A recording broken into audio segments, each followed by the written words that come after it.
자, 이번 시간에는 전산세무 2급 112의 이론을 한번 풀어볼게요. 1번. 다음 중 유가증권에 대한 설명으로 옳지 않은 것. 자, 보기 1번. 유가증권은 증권의 종류에 따라 지분증권, 채무증권으로 분류할 수 있다. 맞죠? 지분증권은 주식이고 채무증권은 사채예요. 자, 보기 2번. 단기매매증권은 주로 단기간 내에 매매 차익을 목적으로 취득한 유가증권. 맞죠? 자, 3번.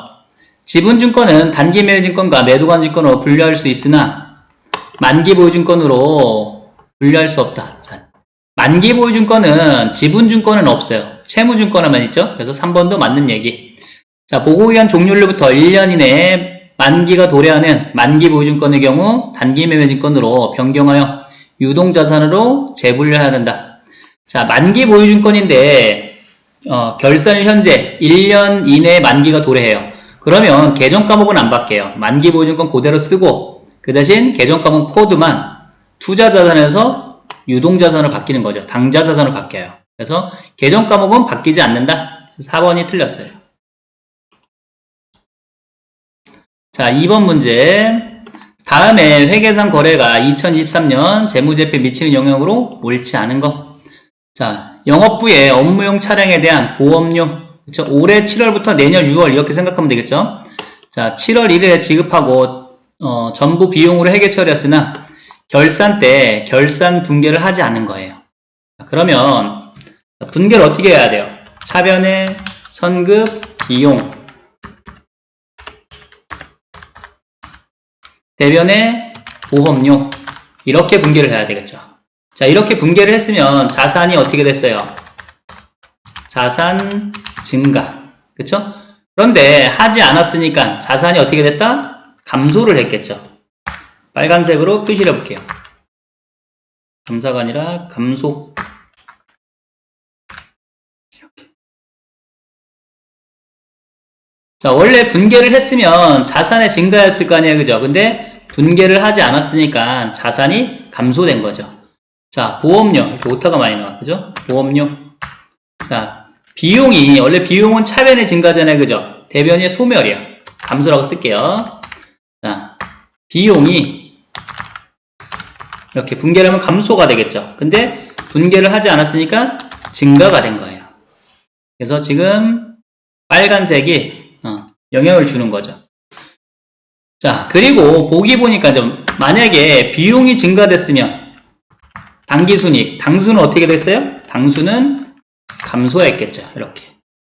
자, 보기를 볼게요. 자산은 어떻게 됐다? 감소했다. 그럼 1번이 틀렸네요. 옳지 않은 거니까. 자산은 감소. 그쵸? 비용은 증가. 증가가 과대죠. 과대. 당기순이익 과소. 부채 영향 없고. 그래서 1번이 답이죠. 자, 3번 문제.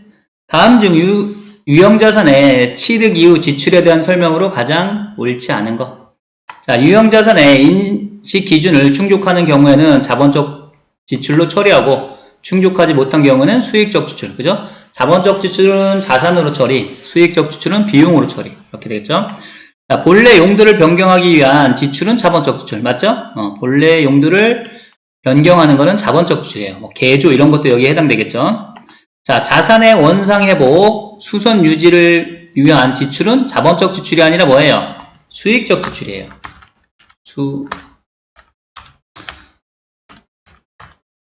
수익적 지출. 이렇게 되겠죠. 그렇죠? 원상회복, 뭐 능률 유지 이런 거죠. 그런 거는 수익적 지출. 자, 건물 벽에 도장, 파손된 유리창 대체, 일반적인 소액 수선은 수익적 지출. 맞죠? 그래서 맞는 거는 틀린 거 찾는 거죠. 틀린 거는 3번. 4번은 맞는 거고. 됐죠? 자, 4번 문제. 다음 중 용역의 제공으로 인한 수익 인식의 조건에 대한 설명으로 틀린 것은. 자, 이런 문제는 사실 그죠? 재무 문제는 아닌 것 같은데. 자, 일단은 4번이 틀린 거예요. 지금 보면 용역 제공 거래의 성과를 신뢰성 있게 추정할 수 없는 발생 원가의 회수 가능성이 낮은 경우에는 자, 수익을 인식하지 않고 여기까지 맞아요. 수익을 인식하지 않고 발생한 원가도 비용으로 인식하지 않는다가 아니라 비용으로 인식한다. 이렇게 해야 되겠죠. 비용으로 인식한다.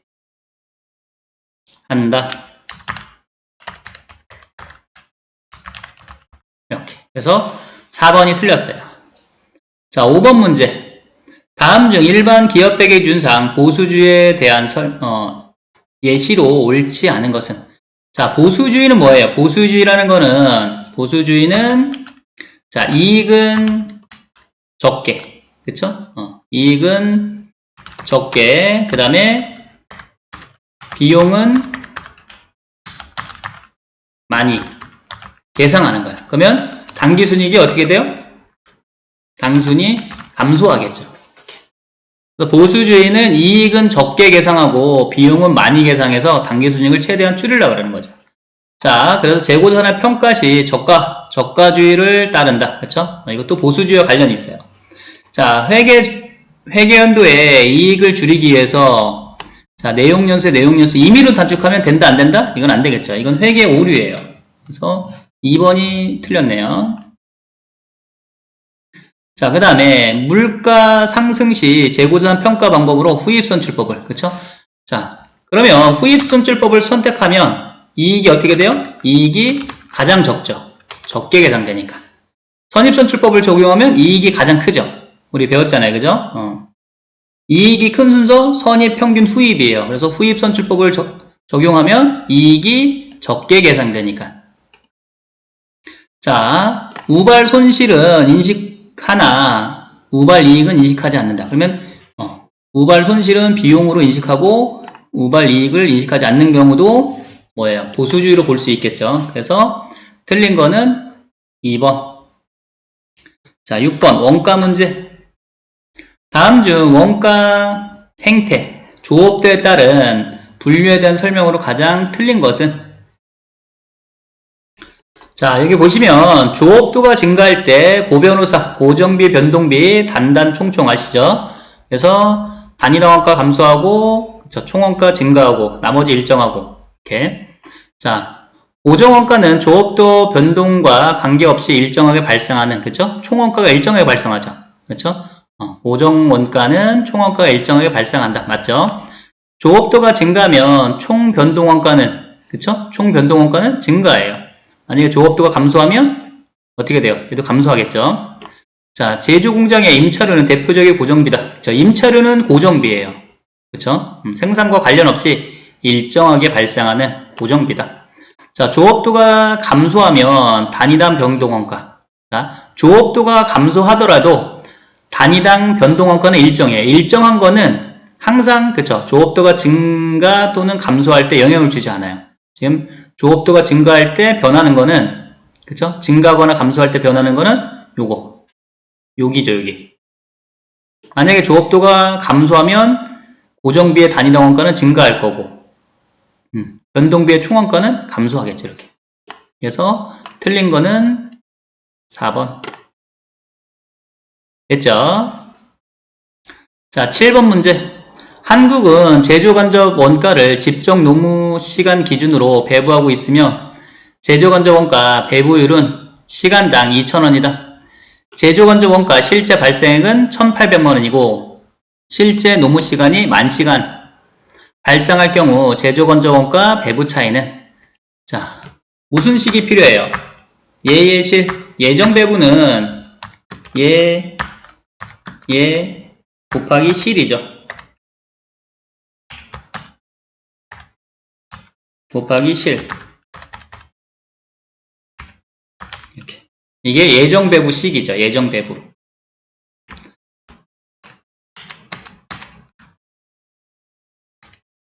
자, 그래서 또 예를 다른 말로 뭐라 그래요? 예를 예정 배부율이라고 하죠. 예를 예정 배부율 이렇게. 자, 그러면 이 문제를 한번 풀어볼게요. 일단 예정 배부율이 있어요. 그죠? 배부율은 시간당 2,000원. 그래서 배부율이 2,000원. 그 다음에 곱하기 실제. 곱하기 실제. 자, 실제가 여기 있죠? 실제 노무시간, 만시간. 이렇게 되겠죠. 그럼 얼마가 나와요? 그러면 2천만원. 그쵸? 2천만원이 나와요. 자, 그런데 실제 발생액이 써있죠. 그죠? 실제 발생액은 1,800만원이에요. 실제 발생액은 1,800. 이렇게 되겠죠. 자, 이게 실제예요.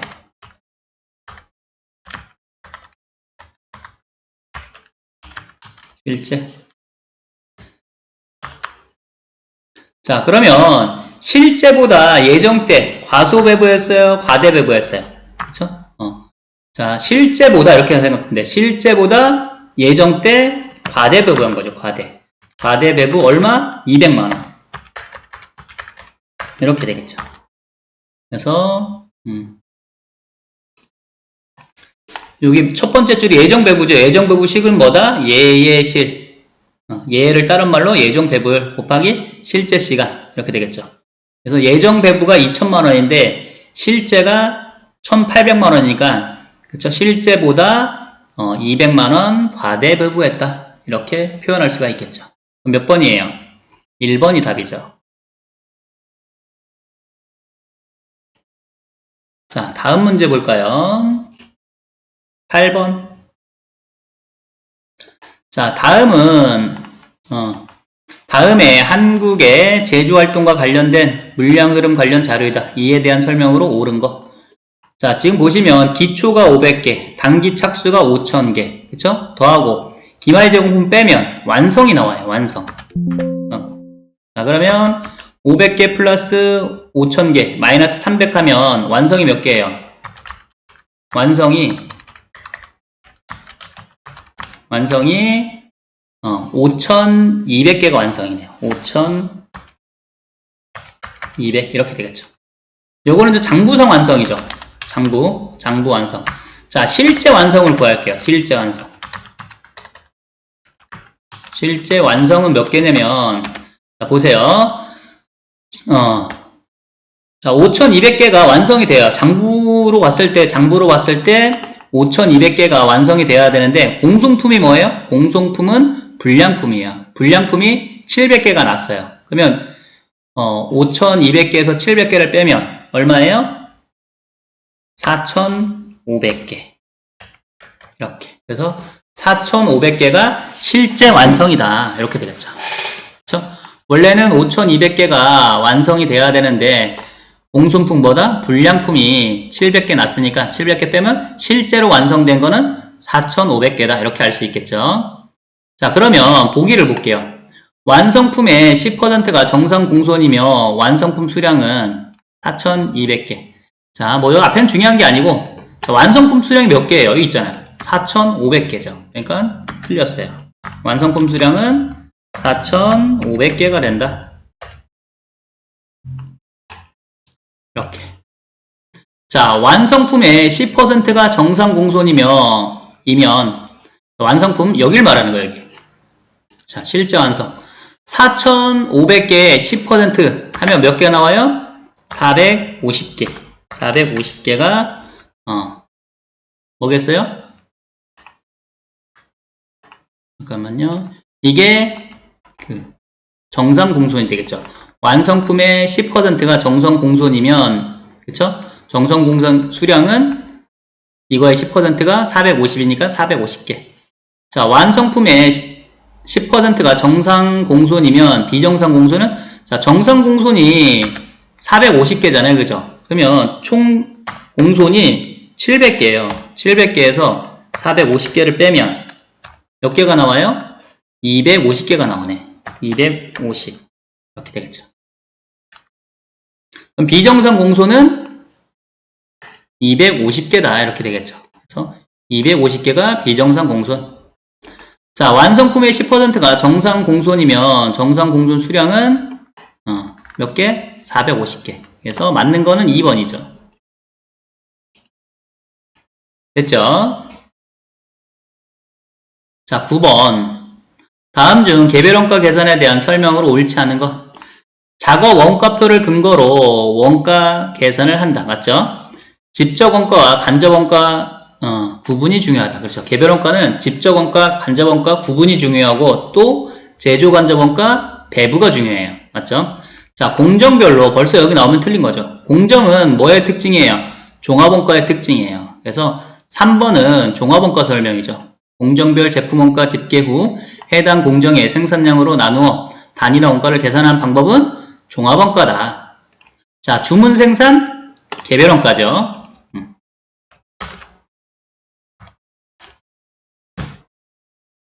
자, 10번 문제.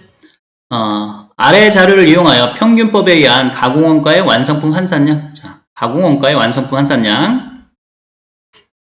자, 한번 볼까요? 평균법이고, 그죠? 가공원가예요. 자, 평균법은 기초가 없죠? 기초가 있는 건 선입선출법. 자, 완성 볼게요, 완성. 자, 완성을 구해야 되죠. 기초, 착수, 마이너스, 기말. 이렇게 하면 완성이 나오겠죠, 완성품. 그러면 여기가 4,000이야, 그죠? 기말 빼면 얼마 나와요? 2,000이네. 2,000. 이렇게.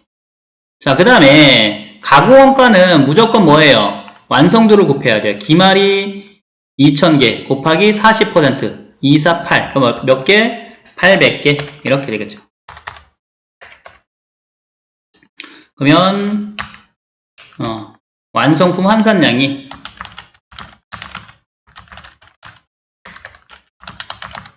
2,800개가 되겠네요. 두 개 더하니까.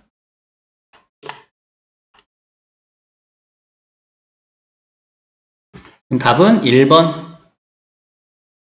뭐 수업 시간에 다 배웠기 때문에 쉬울 거예요. 그쵸? 자, 11번. 부가세법. 다음 중 부가세법상 간이가세자에 대한 설명으로 가장 틀린 것은? 자, 이게 이제 옛날 문제이기 때문에 조금 뭐 법이 바뀌어서 틀린 경우가 있겠죠. 자, 간이가세자란 원칙적으로 직전 연도 공급대가 합계액이 지금 얼마로 바뀌었어요? 1억 400이죠. 1억 400. 그쵸? 이게 맞는 거죠.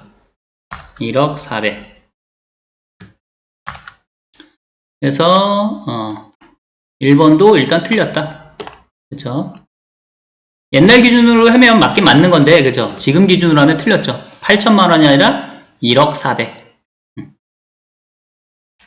자, 그 다음 2번. 직전 연도 공급대가 합계액이 4,800만 원 이상인 부동산 임대사업자는 간이과세자로 보지 않는다. 자, 부동산 임대업자의 간이과세는 좀 달라요. 그래서 자, 4,800이 기준이에요. 부동산 임대사업자는. 자, 부동산 임대사업자는 4,800만 원 미만이면 간이과세자가 될 수 있어요. 근데 4,800만 원 이상이니까 간이과세자가 될 수 없죠. 이건 맞는 얘기예요. 자, 보기 3번. 간이과세자는 세금 계산서를 발급받은 재화의 공급대가의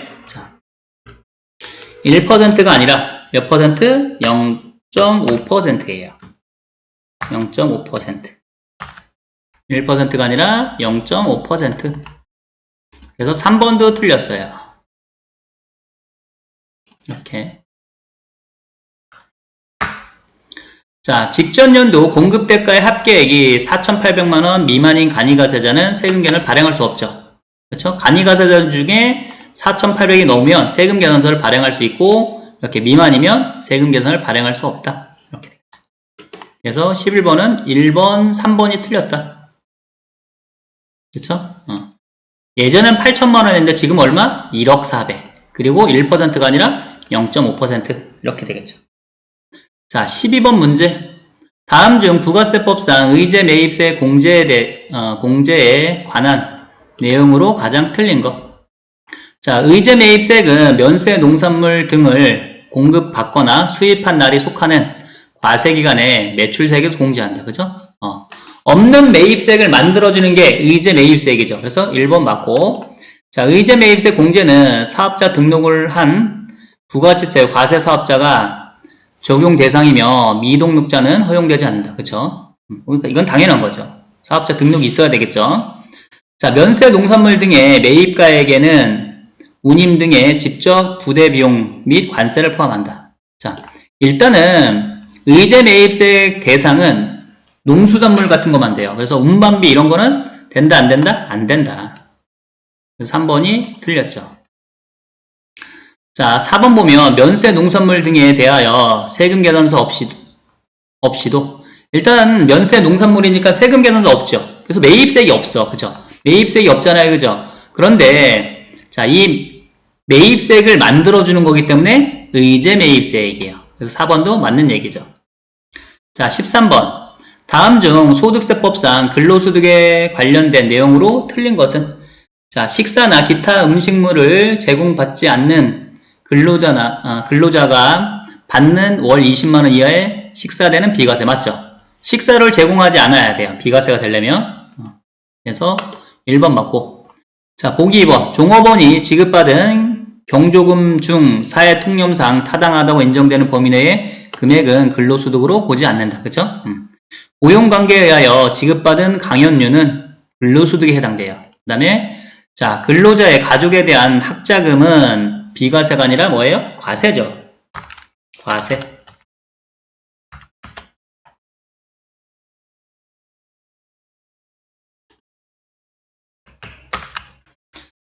자, 14번. 다음 중 소득세법상 과세표준 확정신고를 반드시 하여야 하는 경우는? 자, 과세표준 확정신고가 뭐예요? 5월 달에 하는 종합소득세 신고예요. 그죠? 자, 퇴직소득만 있는 경우는 종합과세 하지 않고, 그죠? 태양은 뭐예요? 분류과세야. 태양은 뭐다? 분류과세다. 그럼 얘는 분류과세를 할 거야. 종합과세가 아니라 분류과세를 한다. 그 다음에 근로소득과 사업소득이 있어요. 그쵸? 그러면 종합과세를 해야 돼요. 만약에 근로소득만 있으면 원천징수를 해요. 그쵸? 그래서 종합과세 안 하겠죠. 근데 근로소득과 사업소득이 같이 있으니까 뭐를 해야 돼요? 종합과세를 해야 돼요. 그래서 2번이 일단 답이고. 자, 근로소득과 퇴직소득이 있는 경우는, 그쵸? 일단은, 퇴직소득은 아까 뭐라 그랬어요? 분류과세야. 따로 한다는 얘기죠. 종합과세 안 하고, 분류과세를 해. 이렇게. 그러면 얘는 없고, 자, 그럼 뭐만 남아요? 근로소득만 있어. 근로소득만 있으면 뭐를 한다? 연말정산을 하죠. 연말정산. 이렇게. 얘도, 그러면 종합과세 할 필요가 없어. 이해 갔죠? 아까 2번에서 설명했듯이 근로소득은 다른 소득이 있으면 합쳐서 종합소득 하는데 근로소득만 단독적으로 있으면 뭐를 하면 돼요? 연말정산. 이렇게 되겠죠. 그렇죠? 그러면 3번도 종합과세 할 필요가 없어요. 그 다음에 근로소득과 보통예금. 자, 보통예금이 지금 이자가 150만원 뿐이 안 되네. 그죠? 2천만원이 넘어야 종합과세를 할 수 있겠죠. 그죠? 그래서 얘도 무슨 과세? 얘는 분리과세죠. 분리과세. 분리과세로 끝내고, 그쵸? 그럼 뭐만 남아요? 근로소득. 그럼 뭐를 한다? 연말정산. 이렇게. 그래서 종합과세 할 필요가 없다. 할 게 없죠. 이렇게. 됐죠? 그래서 답은 2번. 자, 15번 문제. 다음 중 소득세법상 종합소득 공제에 대한 설명으로 가장 옳지 않은 것. 자, 근로소득 금액이 5천만원이 있는 40세 배우자는 기본공제 대상자에 해당한다. 자, 근로소득 금액은 얼마예요? 150만원이에요. 그쵸? 총급여가 500만원이면, 그쵸? 500만원까지니까, 기본공제 대상자가 되겠지만, 근로소득 금액은 얼마다? 근로소득 금액은 150만원이 한도예요. 그럼 150만원 넘었으니까, 기본공제 대상자가 안 되는 거죠. 그쵸? 기본공제 대상자가 안 된다. 자, 종합소득 금액이 3,500만원이고 배우자가 없는 자로서 기본공제 대상자인 직계비속이 있는 자는 한부모. 그쵸? 한부모 공제 받을 수 있죠. 뭐 한부모는 소득을 따지진 않아요. 이 소득은 무시해도 돼요. 그래서 어쨌든 배우자가 없는, 그치죠? 20세 이하 자녀가 있으면 한부모 공제를 받을 수 있어요. 맞아요. 자, 부녀자 공제와 한부모 공제가 중복되는 경우는 한부모는 가능하죠. 중복되는 경우 두 개 다 못 받아요. 뭐만 받을 수 있다? 한부모 공제만 받을 수 있다. 자, 기본공제 대상자가 아닌 자는 추가공제 대상자가 될 수 없다. 그쵸? 기본공제 밑에 추가공제가 있죠. 추가공제 할 때 기본공제 안 되는 사람은 당연히 추가공제 안 되는 거예요. 그쵸? 추가 공제는 기본 공제 대상 중에서 추가로 공제해 주는 거니까. 됐죠? 이번 시간 여기까지.